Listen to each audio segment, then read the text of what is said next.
तो सबको एक बार फिर से गुड मॉर्निंग, सुप्रभात। जिस भाषा में भी आप अपने आप को एकदम कंफर्टेबल महसूस करते हैं उस भाषा में सुबह का नमस्कार, गुड मॉर्निंग, है ना, सुप्रभात। ठीक है।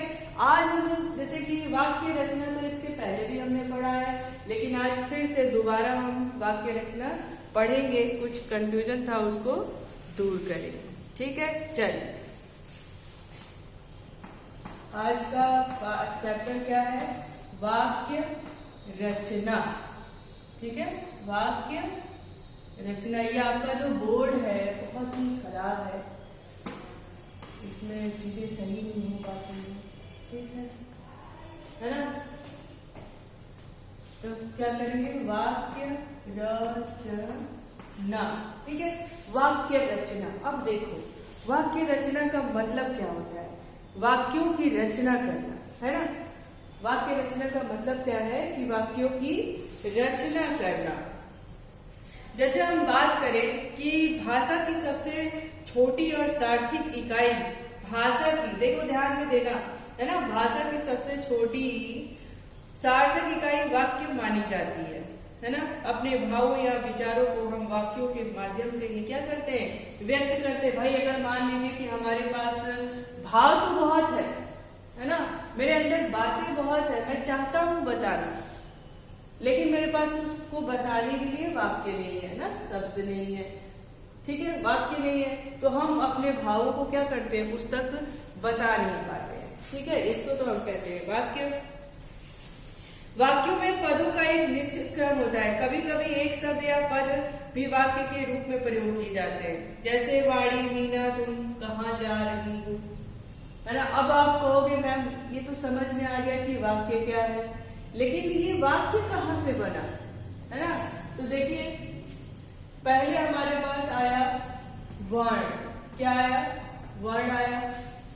अब इस वर्णों से मिल करके हमने क्या बनाया? शब्द बनाया। इस शब्द से हमने क्या किया? वाक्य का निर्माण। आ रही बात समझ में? क्या किया हमने? वाक्य क्या? शुरुआत हमारा कहां से हुआ था? इससे हुआ था। इससे हमने ये बनाया और इसके बाद हमने क्या कर दिया? वाक्य बनाया। अब चूंकि हम लोग यहाँ पे पढ़ रहे हैं वाक्य रचना, है ना, तो वाक्य से क्या है? वाक्य से हम अपने भावों को, अपनी भावनाओं को व्यक्त करते हैं। अगर हमारे पास वाक्य ही नहीं रहेंगे तो किस वाक्यों से हम अपनी भावनाओं को व्यक्त करेंगे, है ना। तो अब देखिए, थोड़ा विस्तार से जानेंगे कि भाई ये वाक्य क्या है ना।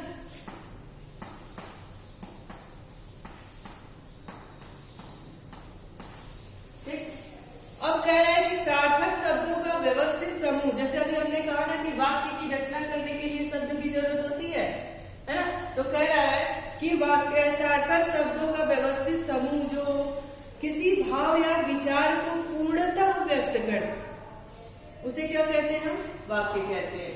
शब्दों का, सार्थक शब्दों का समूह होता है हमारे पास, उसी से हम वाक्य की रचना करते हैं और उसी से हम अपने भाव को पूर्ण रूप से किसी के सामने व्यक्त कर सकते हैं। मान लो अगर हमें कहना हो कि देवांश इतने दिनों तक तुम कहाँ थे? कक्षा में नहीं दिखाई दे रहे थे। ठीक है, लेकिन उसके लिए हमको क्या पड़ेगा? इतने बात, अपनी ये बात को स्पष्ट करने के लिए शब्दों की जरूरत पड़ेगी, है ना।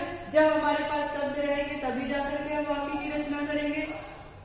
और उसके बावजूद उसने क्या किया? सार्थक शब्द, मतलब हमें ये भी पता होना चाहिए कि किस शब्द के बाद कौन सी शब्द आएगा। अब मान लीजिए हमने अभी बताया कि देवांश इतने दिनों तक तुम कक्षा में नहीं थे, कहाँ थे, है ना।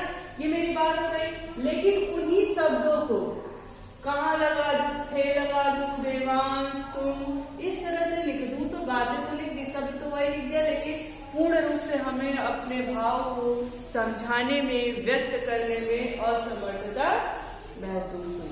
आई बात समझ में कि वाक्य क्या है? आ रही बात समझ में कि वाक्य क्या है? ठीक, अब हम बात करेंगे वाक्य के अंग की। वाक्य के कुल कितने अंग होते हैं? 2 अंग होते हैं। एक होता है हमारा उद्देश्य और दूसरा होता है विधेय।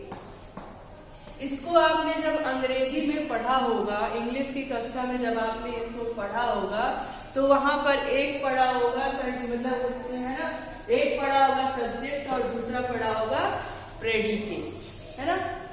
आई बात समझ में कि वाक्य के अंग कितने होते हैं? वाक्य के दो अंग होते हैं, एक होता है उद्देश्य और दूसरा होता है विधेय। इसी को अंग्रेजी में कहते हैं सब्जेक्ट और प्रेडिकेट। आई बात समझ में? हाँ, अब देखो, अब कहोगे मैम आपने तो ये बता दिया कि हाँ ठीक है, एक उद्देश्य है और एक क्या है? विधेय है। अब आप बताइए कि उद्देश्य किसे कहते हैं और विधेय किसे कहते हैं। अब बात हम करेंगे कि ये तो हो गया कि वाक्य के दो अंग है, उद्देश्य और विधेय, लेकिन अब हम जानेंगे कि उद्देश्य किस तरह की बात करता है, कैसे समझेंगे, और विधेय क्या है। ठीक है, तो चलिए अब उद्देश्य के बारे में जानते हैं।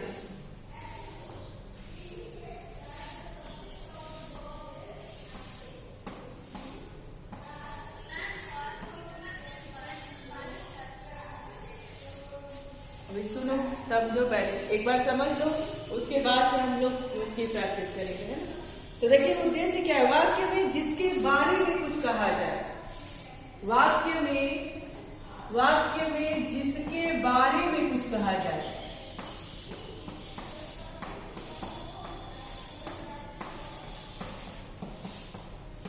वाक्य में जिसके बारे में कुछ कहा जाए उसे क्या कहते हैं? उद्देश्य कहते हैं। ठीक है, जैसे अभी हमने बात की थी ना देवांश की, तो अगर हम बात करें कि देवांश खेल रहा है, ठीक है, अब बताओ कि इसमें उद्देश्य क्या है? हम बात किसके विषय में कर रहे हैं? देवांश के विषय में कर रहे हैं, है ना। तो मुख्य उद्देश्य कौन है? हमारा देवांश है, और देवांश के विषय में हम बात क्या कर रहे हैं? कह रहे हैं कि वो खेल रहा है। तो यही देवांश हमारा उद्देश्य हो गया, यानी मुख्य हो गया।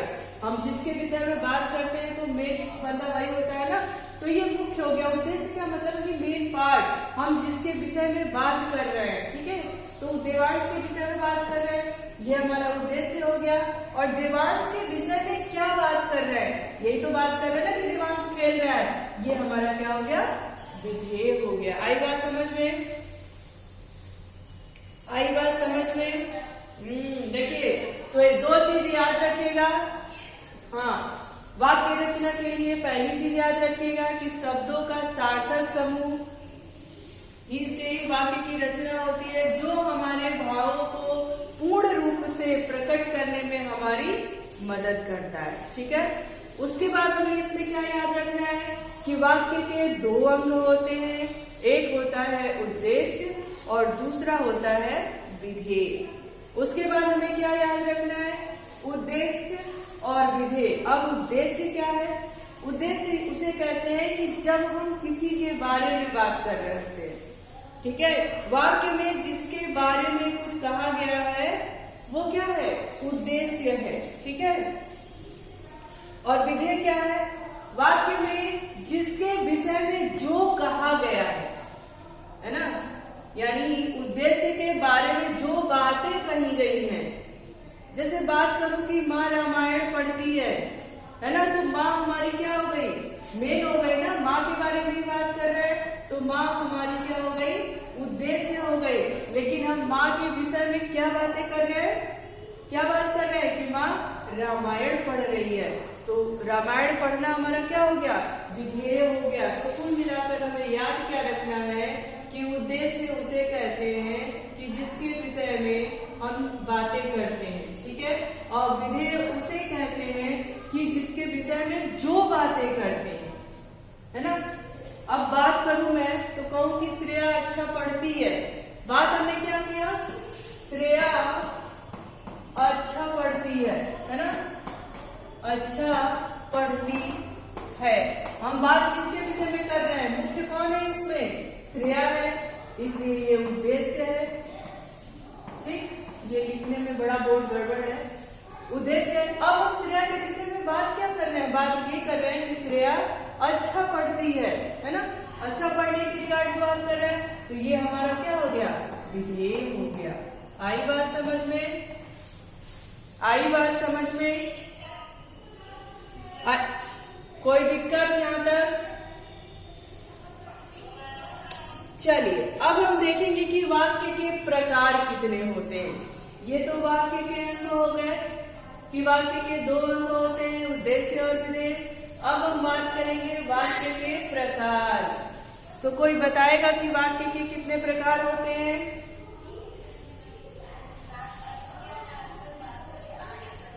हाँ, अर्थ तथा रचना के आधार पर वाक्य के कितने प्रकार होते हैं? 8 प्रकार होते हैं। ठीक है, अब उसके विषय में चर्चा करेंगे। ठीक है, यदि आपसे कोई पूछता है कि वाक्य के प्रकार कितने होते हैं तो आप बताओगे कि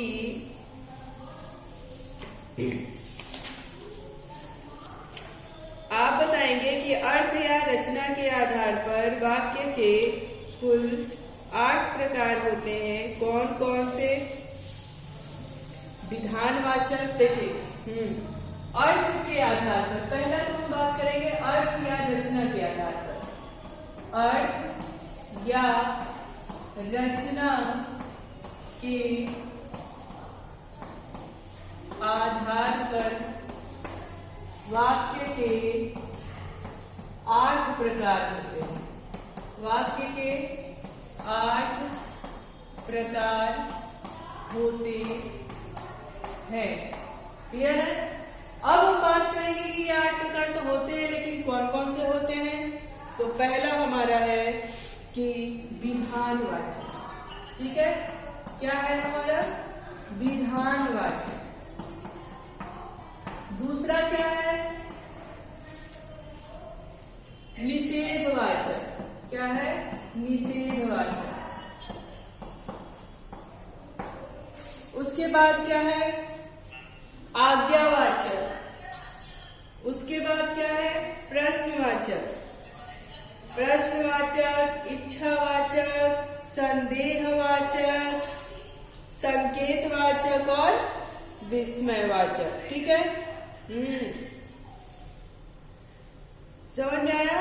तो देखिए, अर्थ या रचना के आधार पर वाक्य के 8 प्रकार होते हैं। विधानवाचक, निषेधवाचक, प्रश्नवाचक, आज्ञावाचक, इच्छावाचक, संकेतवाचक, संदेहवाचक और विस्मयवाचक। अब हम लोग बात करेंगे कि ये विधानवाचक क्या होता है। ठीक है, विधानवाचक क्या है, अब इसके विषय में हम बात करेंगे। अच्छा, किसी को याद है कि विधानवाचक कहते किसे हैं? हाँ बताइए बेटा, बताइए बताइए।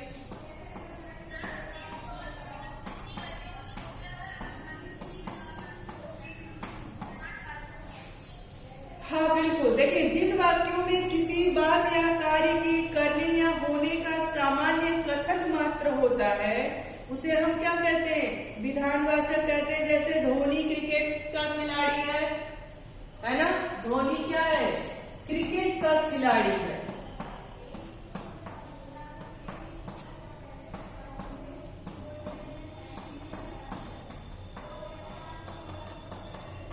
धोनी क्रिकेट का खिलाड़ी है। और चूंकि हमें बताया गया है कि जिन वाक्यों में किसी बात या किसी कार्य के करने या होने का सामान्य कथन मात्र होता है। भाई हम कहीं तो रहे इसमें, क्या एक सामान्य कथन है कि धोनी क्या है? क्रिकेट का खिलाड़ी है। कथन मात्र होता है, उसे विधानवाचक वाक्य कहते हैं। ठीक है, अब ये बताओ, धोनी हमें पता ही है ना कि क्या है? क्रिकेट का खिलाड़ी है। सूर्य किस दिशा से उगता है? सूर्य पूरब से उगता है। सूर्यास्त किस दिशा से होता है? पश्चिम से होता है। ये क्या है? ये कार्य का करने का एक विधान है, नियम है, तरीका है, हमको बताया गया है ना? कि बस ये एक है, इसी को हम कहते हैं सामान्य कथन। वही हमारा हो गया विधानवाचक। यहाँ तक कोई दिक्कत बच्चों? ठीक, अब हम बात करेंगे निषेधवाचक की। निषेधवाचक के बारे में हमने क्या बताया था? किसी को याद है? हाँ बताइए बेटा। हाँ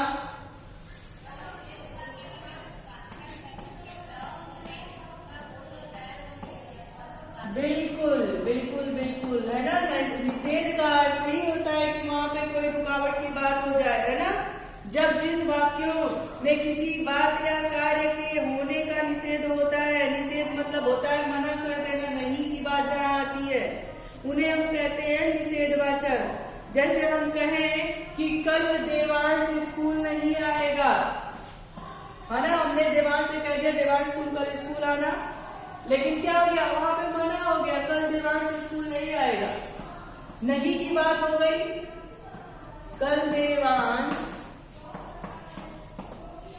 स्कूल नहीं आएगा। अब ये नहीं की बात हो गई ना, जहां पर नहीं आ गया यानी निषेध हो गया, ठीक है, वहां पे निषेध हो गया, कल वो स्कूल नहीं आएगा। आ रही बात समझ में? जहां पर नहीं की बात हो जाए वहां पर क्या होता है, निषेधवाचक की बात हम वहां पर करने लगते हैं, ठीक है। अब यहाँ पे हमने कह दिया कि कल देवांश स्कूल नहीं आएगा, हम कल मेला देखने नहीं जाएंगे, है ना, कल हम पढ़ाई नहीं करेंगे, हम कल किसी भी प्रश्न का उत्तर नहीं देंगे। नहीं की बात आ गई यानी निषेध है, वहां पे रुकावट है, पेश है, इसलिए क्या हो गया, निषेधवाचक हो गया। आई बात समझ में? ठीक है, अब चलिए अब हम बात करते हैं आज्ञावाचक की। आज्ञावाचक के विषय में आप लोग क्या जानते हो? हाँ बताओ।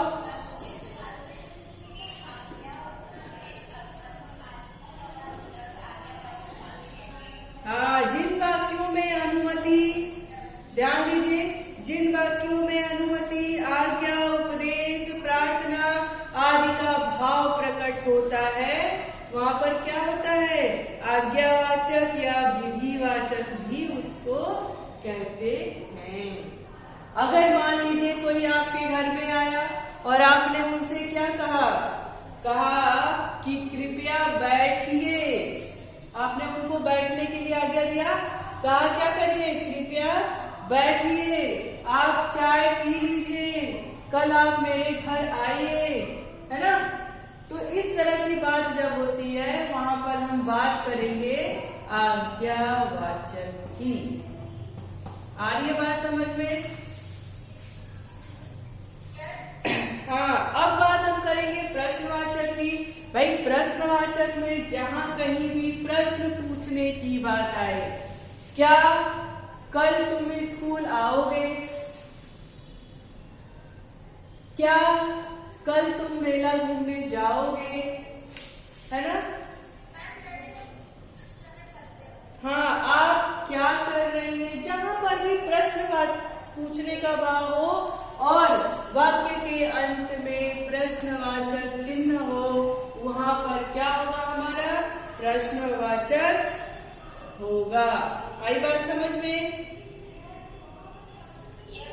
हाँ ठीक है। इच्छावाचक, देखो इच्छावाचक, जब हम कोई वाक्य में मतलब इच्छा की बात करता है, ऐसा देखिए, जब कोई हमारा पैर छूता है, नमस्ते करता है, तो हम उनको आशीर्वाद देते हैं, है ना, आशीर्वाद देते हैं, ठीक है, कहते हैं ना कि भाई भगवान आपका भला करे, ये क्या है, इच्छावाचक है, मतलब उससे दर्शाता है कि हम चाहते हैं कि भगवान आपका भला करे, ठीक है, भगवान आपकी सारी मनोकामना पूरी करे, भगवान आप कक्षा में प्रथम स्थान ले आए, आप जीवन में आगे की तरफ बढ़ते जाए, ये क्या है, ये इच्छावाचक है ना, ये सब अपनी इच्छा से जाहिर लोग करते हैं कि भाई हम आपके लिए ये सोचते हैं। आ रही है बात समझ में? यानी जिन वाक्यों में इच्छा, आशीर्वाद, शुभ कामना का भाव प्रकट होता है वहां पर क्या होता है, इच्छावाचक होता है। एक बार और सुनेंगे, जिन वाक्यों में किसी को आशीर्वाद देना, किसी के लिए अच्छी कामना करना, है ना, ऐसे भाव जब उत्पन्न होते हैं तो वहां पर क्या होता है, इच्छावाचक होता है। जैसे आपके माँ बाप में आपको आशीर्वाद देते होंगे, बेटा या बेटी तुम खूब तरक्की करो, भगवान तुम्हारी हर कामनाओं को पूर्ण करे, तुम्हारी यात्रा मंगलमय हो, सदा खुश रहो, प्रसन्न रहो। जब इस तरह की बात आती है तो वहां पे क्या है, इच्छावाचक है। हम अपनी इच्छा से ऐसी चीजें चाहते हैं, ये हमारी इच्छा है। हम कहते हैं ना, हमारी हार्दिक इच्छा है कि आप जीवन में हमेशा आगे की तरफ ही बढ़ते रहें। जब इस तरह की बात किसी वाक्य में आए तो वहां पर क्या होता है, इच्छावाचक होता है। आई बात समझ में? कोई परेशानी बच्चों यहाँ तक? ओके, चलिए अब हम बात करेंगे संदेहवाचक। जिन वाक्यों में संदेह या संभावना प्रकट होती है ना, जिन वाक्यों में संदेह या संभावना प्रकट होती है उसे हम क्या कहते हैं, संदेहवाचक कहते हैं। जैसे मान लीजिए आज का मौसम थोड़ा ठंडा है, लेकिन हम कल कहे कि शायद कल धूप निकल आए, शायद कल धूप निकल आए, शायद मैं यहाँ घूमने जाऊं, है ना, शायद पापा घर आ जाए, है ना। जब इस तरह की बात होती है तो वहां पर क्या होता है, क्या होता है, संदेहवाचक। मतलब शायद में वो वाक्य चलता है, वहां पर हम पूर्ण रूप से ऐसा नहीं कह सकते कि कल धूप निकलेगी। हम ऐसी संभावना जता सकते हैं, संभावना व्यक्त कर सकते हैं कि शायद कल से दिन हमेशा की तरह नॉर्मल हो जाए और हमारा पठन पाठन का कार्यक्रम स्कूल में आकर अच्छे रूप से, सुचारू रूप से चल सके। आ रही है बात समझ में? हाँ, जहां पर भी किसी बात की संभावना हो, संदेह हो, पूर्ण रूप से वो स्पष्ट ना हो कि नहीं कल ऐसा ही होने वाला है ना, हो सकता है होगा, हो सकता है नहीं होगा, वहां पर बात होती है संदेहवाचक की। आई बात समझ में? चलिए अब आगे हम लोग बढ़ते हैं संकेतवाचक पे। जिन वाक्यों में एक बात या काम का होना दूसरी बात या काम के होने पर निर्भर होता है उन्हें संकेतवाचक कहते हैं। इन वाक्यों में क्रिया का होना किसी शर्त पर निर्भर करता है। हमने हमेशा समझाया ना कि जब कोई एक वाक्य दूसरे वाक्य पर निर्भर होता है वहां पर संकेतवाचक होता है। जैसे कि अगर आप अपने विषय में किसी विषय में कमजोर हैं या फिर आपका नंबर और बच्चों से कम आ रहा है तो हम क्या कहते हैं, यदि तुमने अच्छे से पढ़ाई किया होता तो कक्षा में अच्छे नंबरों से उत्तीर्ण हो जाते, पास हो जाते। यानी आपका पास होना किस पर डिपेंड कर रहा था, आपकी पढ़ाई करने पे डिपेंड कर रहा था। सपोज आप घर में एक गमले में पौधा लगा देते हो और उसमें पानी नहीं देते हो और वो पौधा आपका सूख जाता है, तो संकेतवाचक में वाक्य क्या बनेगा, यदि तुमने पौधे को पानी दिया होता तो ये पौधा हरा भरा रहता, है ना। यदि तुम समय पर घर आ जाती तो तुम्हारे घर में चोरी नहीं होता। यदि तुमने गाड़ी धीरे से चलाई होती तो तुम्हारे साथ कोई सड़क दुर्घटना नहीं होती।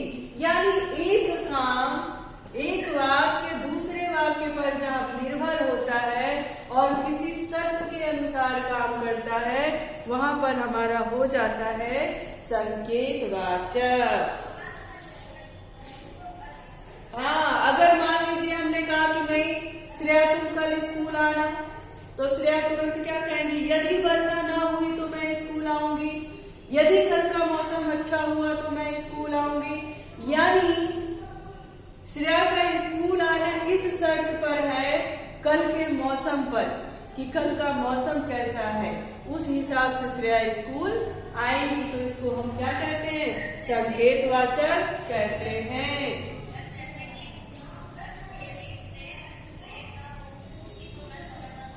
बिल्कुल, यदि मैं समय पर स्टेशन पहुंच गया होता तो हमारी ट्रेन नहीं छूटती, है ना। हाँ, यदि मैं अच्छा भोजन करता, बाहर बाजार का भोजन नहीं करता तो मेरा पेट सही रहता, मेरी तबीयत सही रहती, है ना। यहाँ पर क्या है, एक वाक्य की सफलता दूसरे वाक्य पर निर्भर करती है, इसलिए यहाँ पर क्या होता है, संकेतवाचक होता है। आई बात समझ में? विस्मयवाचक, विस्मयवाचक, विस्मय का अर्थ ही आप जानते हो कि जहां पर हर्ष, शोक, घृणा, है ना, इस तरह की बात आए तो वहां पर विस्मयवाचक होता है। जैसे हम कहें बाप रे बाप, इतनी बड़ी घड़ी, हमें आश्चर्य हो रहा है, हमने इतनी बड़ी घड़ी आज तक देखी नहीं, है ना। हमको छोटी घड़ी देखने की आदत है और अचानक कहीं पे बड़ी घड़ी हमको दिख गई तो हम क्या कहते हैं, बाप रे इतनी बड़ी घड़ी। और बाप रे बाप के बाद हमारा क्या लगता है, एक विस्मयवाचक चिन्ह का प्रयोग होता है। तो आप तो सबसे पहले पहचान लेंगे इस चिन्ह के द्वारा, ठीक है।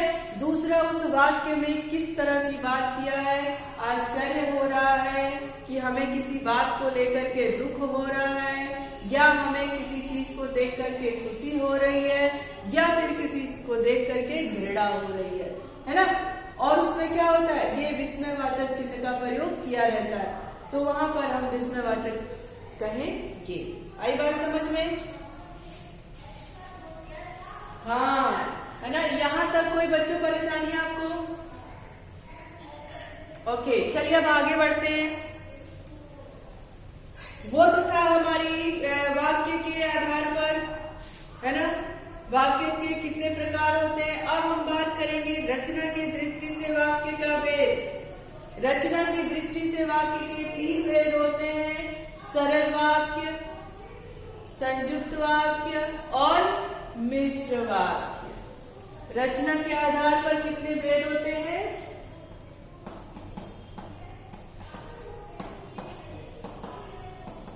आधार पर 3 होते हैं। कौन कौन से? रचना के आधार पर, सरल वाक्य,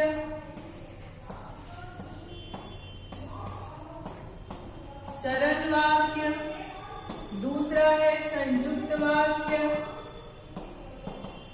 तीसरा है मिश्र वाक्य या मिश्रित वाक्य, ठीक है।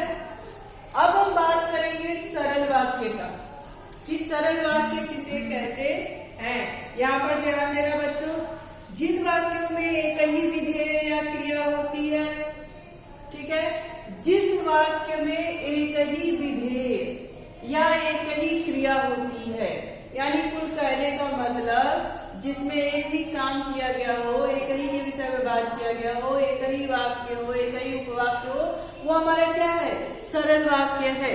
जैसे मैं कहूं कि जॉनी पढ़ती है, उसमें एक ही क्रिया है कि नहीं? क्रिया क्या है?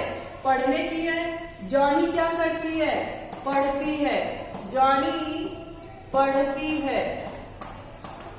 अब चूंकि बताया है कि एक ही विधेय हो, हम बात किसके विषय में कर रहे हैं? जॉनी के विषय में कर रहे हैं। और विधेय क्या है उसका? पढ़ती है।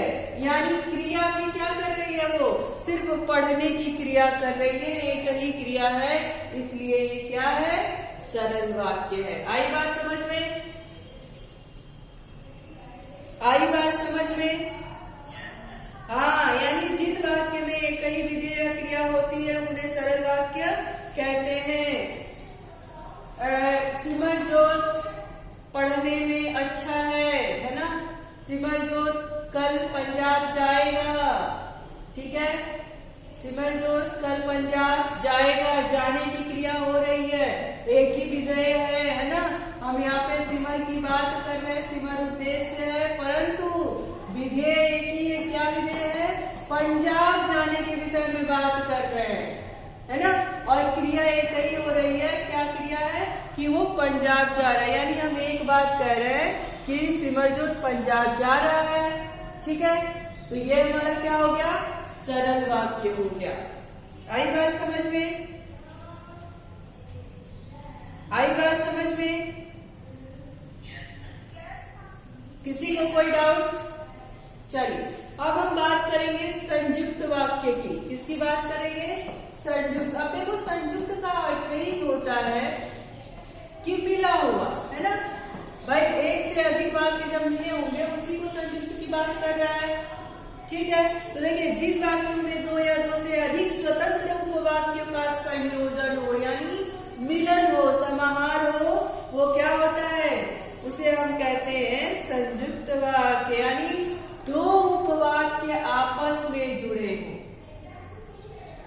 दो उपवाक्य क्या है, आपस में जुड़े हो, वहां पर हम क्या कहेंगे, संयुक्त वाक्य कहेंगे। जैसे एक उदाहरण अगर आप ले ले कि दीदी घर का सारा काम करती है और नौकरी भी करती है। अब देखो दो उपवाक्य यहाँ पर जुड़ा है कि नहीं, देखिए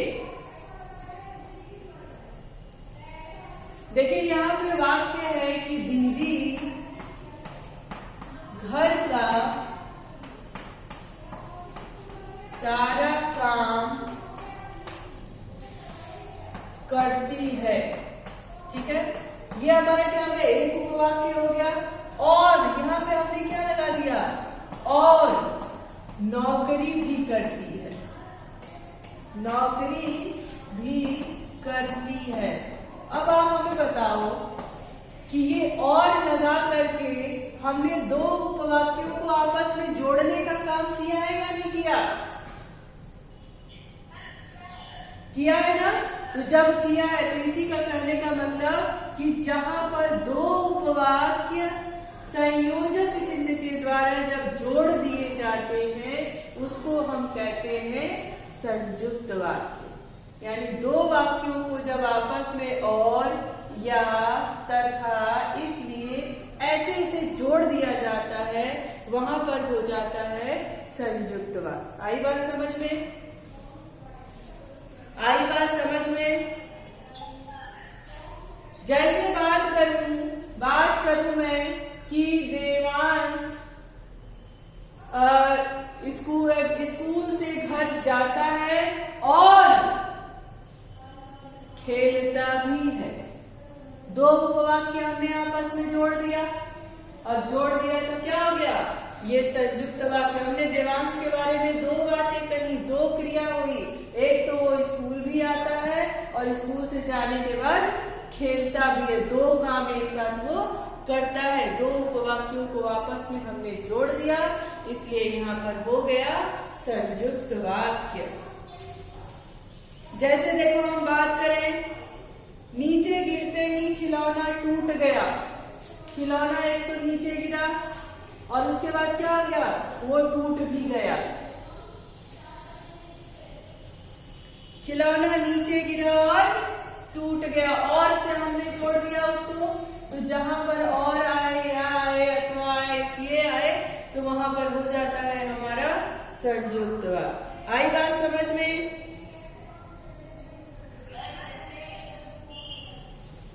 हाँ बोलो। हाँ, बंदर पेड़ पर चढ़ा और फल खाने लगा। एक तो बंदर पेड़ पर चढ़ने का काम किया है ना, एक काम से एक उपवाक्य क्या है कि बंदर पेड़ पे चढ़ा, और दूसरा क्या है, फल खाना। और उसको हमने क्या किया, और लगा करके और जोड़ करके उस दोनों उपवाक्यों को आपस में जोड़ दिया। जब जोड़ दिया तो वो क्या हो गया, सरल वाक्य हो गया। सरल कह रहे संयुक्त वाक्य हो गया। आई बात समझ में। हाँ बताओ, बोलो।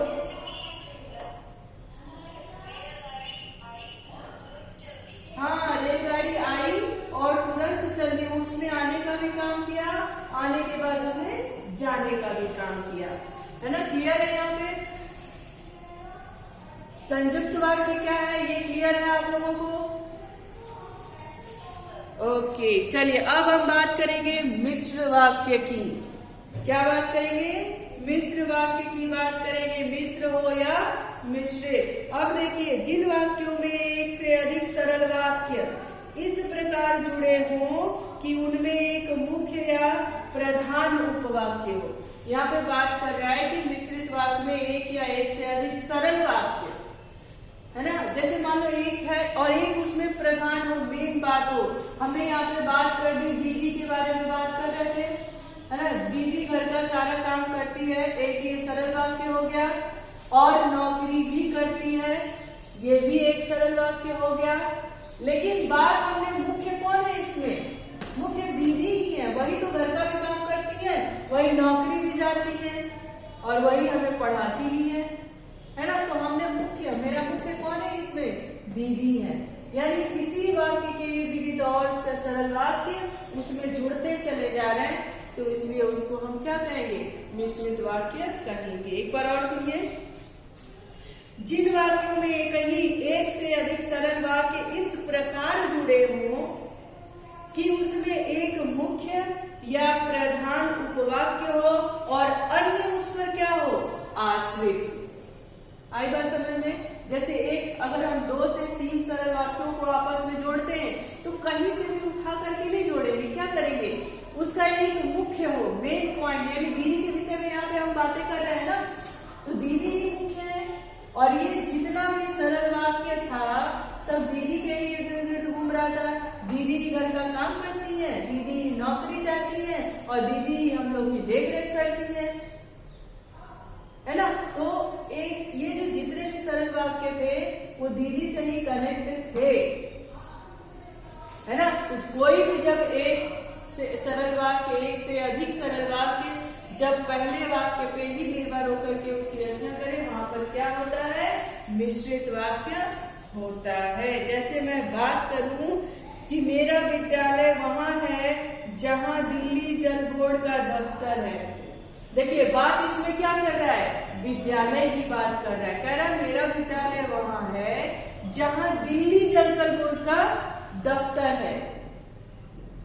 पूरी बात हमारे विद्यालय की एड्रेस पे घूम रहा था, इसलिए वहां पर क्या हो गया, मिश्रित वाक्य हो गया। आई बात समझ में? मैंने एक पेन खरीदा जिसमें लाइट जल रही थी। देखो अब इसको ऐसे समझो,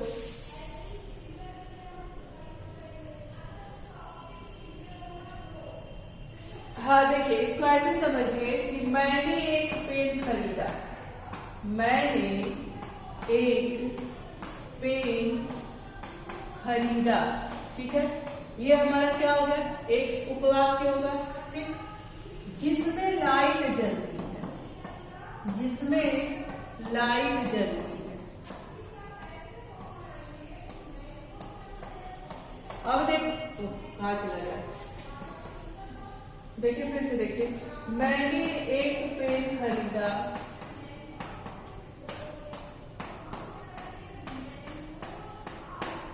दूसरा उपवाक्य हमने एक सरल वाक्य क्या लिया, लाइट जलती है, ठीक है, लाइट जलती है। ये भी एक है और ये भी एक है, हमने इसको जोड़ा किसी से, जिसमें। लेकिन ये बताओ हमने बात तो इस पेन की ही की ना, जितनी भी बातें हमने की वो क्या किया, पेन की ही बात की। यानी ये वाक्य हमारा क्या है, इस वाक्य पर निर्भर है, आश्रित है, इसलिए ये हमारा क्या हो गया, मिश्रित वाक्य हो गया। आई बात समझ में? आई बात समझ में? आई बात समझ में? जैसे हमने कहा कि महिलाओं ने कारखाने में काम किया जब वे घर चली गई, तब वे क्या की, घर चली गई। हमने बात तो महिलाओं की ही की कि उन्होंने कारखाने में काम किया और उसके बाद क्या करी, घर चली गई। तो घर का जाना, कारखाने में काम करना दो क्रिया है, लेकिन वो पूरी क्रियाएं जुड़ी किससे है, कारखाने में काम करने वाली महिलाओं से। आई बात समझ में? आई बात समझ में?